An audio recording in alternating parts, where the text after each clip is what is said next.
YS వివేక హత్య కేసులో CBI విచారణ వాస్తవాలకు దూరంగా సాగుతుందని ఒక వ్యక్తి టార్గెట్ గా అధికారులు విచారణ చేస్తున్నారని వైఎస్ అవినాష్ రెడ్డి అన్నారు. సీబీఐ విచారణ అనంతరం ఆయన మీడియాతో మాట్లాడారు. తనకు 160 సిఆర్పీసీ కింద నోటీసులు ఇచ్చారని, ఈ కేసులో తాను అనుమానితుడో లేక సాక్షినో తనకే అర్థం కావటం లేదన్నారు. గతేడాది టీడీపీ వారు చెప్పిన అంశాలనే సీబీఐ కౌంటర్లో చేర్చిందని ఆరోపించారు.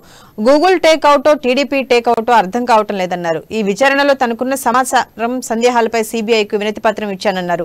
వివేక హత్య జరిగిన రోజు దొరికిన లెటర్ ఎందుకు దాస్తున్నారని, ఆ లేఖను బయటకు తీసుకురావాలని కోరారు.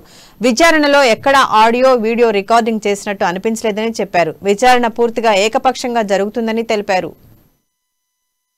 చూడండి, మీరు నాకు తెలిసిందే, నేను క్లియర్ గా మాట్లాడింది అది. నేను ఈ రోజు ఆ రోజైనా అదే చెప్తా, ఈ రోజైనా ఏ రోజైనా అదే చెప్తా, because it is a fact. ఇచ్చిన సెక్షన్ సిఆర్పీసీ కింద నోటీస్ ఇచ్చారు. సో దాన్ని ఎలా ఇంటర్ప్రిట్ చేసుకోవాలనేది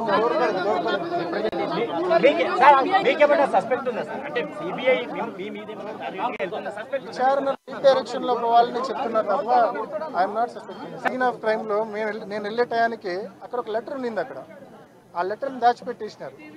ఆ లెటర్లో క్లియర్గా మర్డర్ అని ఉంది. ఆ లెటర్ దాచిపెట్టడము అనేక అంశాలు ఉన్నాయి. టార్గెటెడ్గా జరుగుతూ ఉంది.